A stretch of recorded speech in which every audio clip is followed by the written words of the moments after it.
lever. Got it right up here by that lope. It's beautiful there. Dead straight. Yeah. Got him. Got him. Go ahead and start again. And instead of bending over so much, pull your shoulder, get a little closer to the ball and get the handle just a little more upward with your left arm. Unline. Yeah, there you go. Okay, we're scooping up, right? Yeah, we're already up because you're standing up more, right? That felt good. You know, yeah. But there you went from here to there. When you look at BD, Bryson DeChambeau, yeah, he's always like this, right? That shaft and left arm are in line with each other. You notice that? Not that more close. Should I be like on the more upright versus flat? Like, should everything a little more flat on it? Like in terms of like the angle, the lie angle. Yeah. Yeah, I mean you tend to get quite tilted over from your hips, and your spine is over the ground quite a bit, and you get into chunking, and that can be part of the issue there, right? So I would say, you know, when you're this way, you would want to just kind of pull your shoulders back a little bit, you know, and that'll give you a little bit less, and just try to get the shaft more in line with the left arm. Now, the reason for that, Henry, is because when you're this low here like this, and if I just leave my wrists alone and I stand up, you can see there I have 45 degrees of wrist hinge already. Well, that's going to come out at some point, and I could chunk. What Bryson's done is he's the probability master, right? Yeah. So he's got the left arm and that shaft in line all the time. The radius is taken care of, you know? It's maxed out. Yeah. Right? Yeah. And anybody with low hands like a Keegan Bradley and players like this, they're down here like this, then you go up and that's almost 90. A wrist cock that's going to come out, and he does really well. He's an awesome player, and he has a different set of mechanics and stuff. So for you, the average guy, Joe, that's not hitting balls every day and all that, just hedge your bet a little bit and go, okay, I'm going to straighten this lever out with these long irons at least. Yeah. You know, it's already kind of done with the wedges because it's shorter. Yeah, yeah. Exactly. You look at Scheffler with the short irons, it looks like a little kid's club. It looks like the ball's right next to him, and it looks like, you know, and I have long arms, I'm not tall, and so my ball's always further away like Hogan, and I got a little different thing. Yeah. So, but understanding this action, you know, this lever, the straighter it is, the less fat. It's like eliminating some variables. Exactly. You know. Exactly. Yeah. Hit that link to the side over there. It'll take you to a video with more of that golfing machine stuff. It'd be really great. Check it out. Each of these little checkpoints, you look at the dress, lower your hands 1 inch. Okay. Close your shoulders 5 degrees. Okay, now you're square. Okay.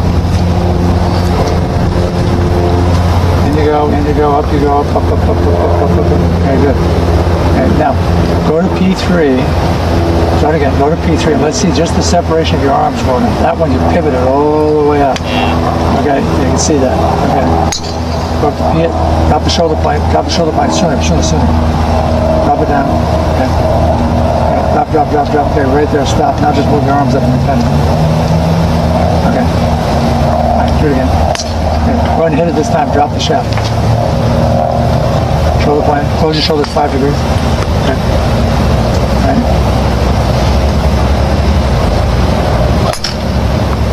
Good. There you go. Good. Try to bring that club up here. The impact. Quickly as I could.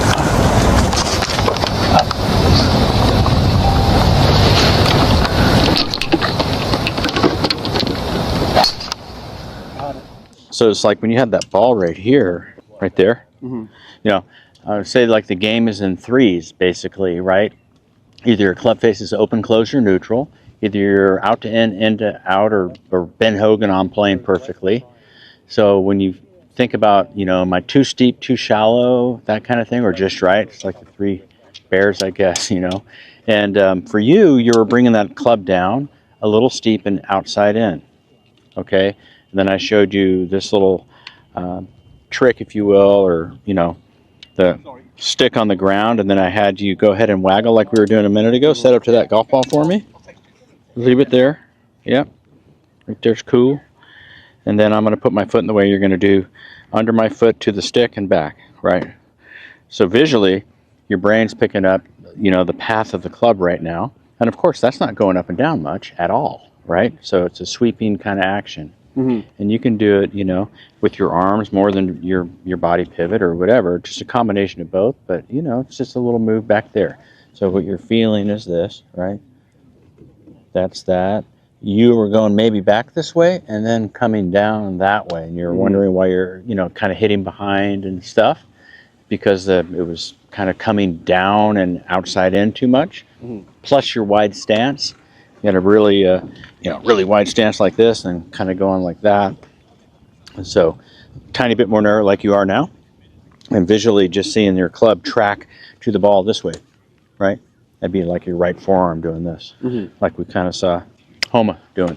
Okay. And he was sitting there going, shh, before he hit it out of bounds yesterday. Yeah. So, yeah, that little path work there, like you just hit that last ball, was primo. What you notice is like the divots are a little shallower, right? But we're just talking about like depth of divot. Ball position for this 8-iron could be a little bit more in the middle, so I'm going to move the ball back for you. Good. Keep that club on the shallow end, right? So back there, yeah, right back to the ball. You only need to go about right here. Yeah. Go back and forth, back and forth. There you go. You're just kind of prepping the visual arc. So in a bird's eye view, you're seeing this arc, right? Your club's tracking on that arc right now, right? That's kind of the idea. Yeah, that was awesome. Really good.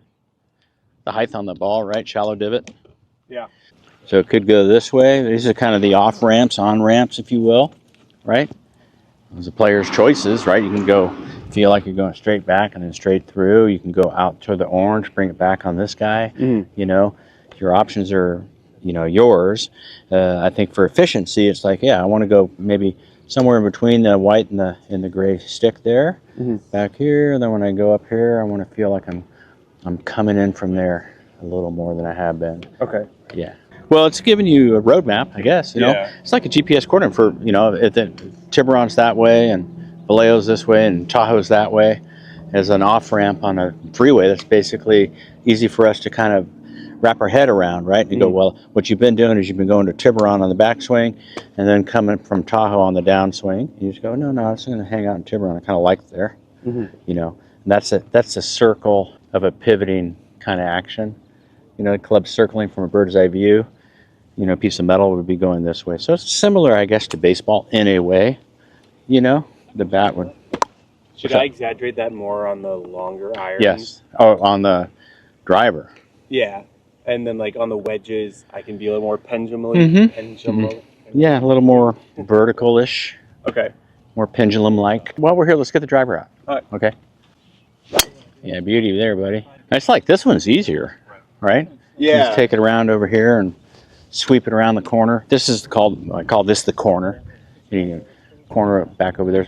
Then this thing's coming around the corner to the ball. Yeah. You know, definitely not down the freeway to the ball. And the nice thing is, too, it's like, you know, we're not changing the swing from the 8-iron to that. Like you said, that, you know, the angles change because of the shortness of the club. That's the longest club. So it's going to have the look and of the club feeling more this way.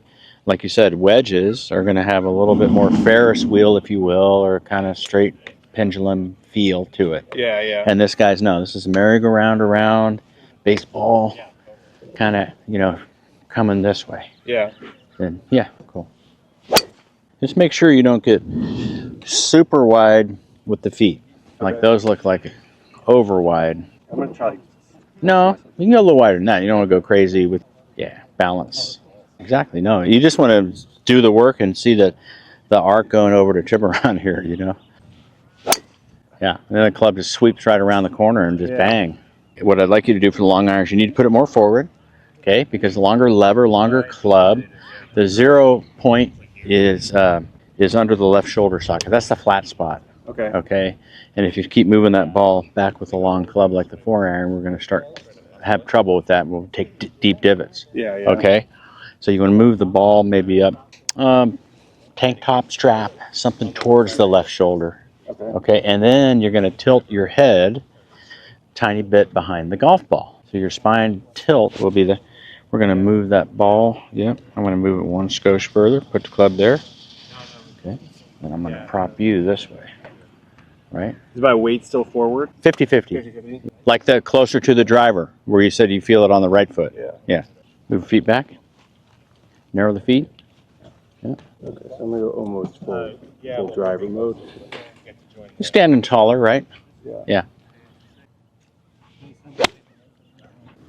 So get normal stance as far as bent over the ground. But let's get that ball up in your stance more. Put it way up there, way up there. Okay.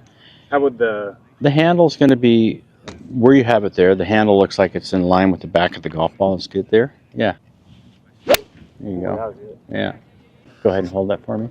Let's say this is like a tabletop, right? If I have my hand up here and I go that way, it's going lower, right? And then it goes boom to the high spot, then it goes lower again. That's the same thing here. You can relax there. This is the lowest my tips are of my fingers, right under my socket. As soon as I go that way, they go up, right? So if I have a ball back here, I'm going to be hitting down on it. If I have a ball up there, it's going to be in the flat spot. For my driver, it might even be up further and catch it on the upswing. Okay. So for long irons, like 4 and stuff, you need to move it up towards that left shoulder more. Okay. Okay? Till your divots go away. Okay. You know? Kind of thing. So I'm thinking about the low point is Exactly. if the driver I'm back, if the short irons I'm down, it's kind of Yeah, short iron. neutral. You can have a little more down action with the short irons for sure. We don't want that with these guys. That's great right there. Yeah. No divot action, right? Yeah. Should I be like with my irons and wedges? I'm thinking like to drive into the ground, like ball first thing down. Should I be thinking more like? That's a great question. For your long irons, it's like we're not trying to take a lot of divot. Okay. You know, we don't want to be hitting down too much with long irons because then they won't maybe not get up in the air. You might trap them down low and hit the ground behind and get no speed. So, answer to the question is yeah, no. Okay. Think of a sweep, a fairway wood, I guess, Okay. right? I'm also not scooping like the driver, but I'm not driving down either. That's right. Yeah. Okay. Maybe you should feel that scoop. But the idea, if you're at the low point there, which is under the socket, your left arm and shaft would be in the same line, right? Oh. So you don't want to have your left arm. You don't want to have your left arm across your chest this way and have the ball up here. You want to have everything up by the left shoulder. That's right. Okay. Yeah. Is the ball up there too? Move your feet back 1 more inch. Yeah. Good. There's your most forward. Everything looks good there. Yeah. Just feel like, yeah, left arm and shaft are in line with you. There we go. There you go.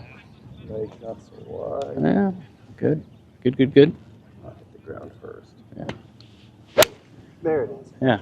Think about that scoopy thing, right? You're asking me about? Okay. And a scoop to me would be going like Okay. this, right? Yeah.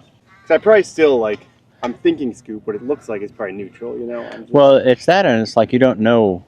Like that's why you're here. It's like, hey, should I? I mean, it's an iron. I should be hitting down on it, Yeah, right? And I go, yeah. well, not so much with a 4 and a 3 and a 2 iron. We don't do, you know, maybe a little divot, but we're really trying to get the launch and the speed of the club into the back of that ball. Cool. You know, and it's like, well, when I use my driver or fairway woods, I feel kind of scoopy.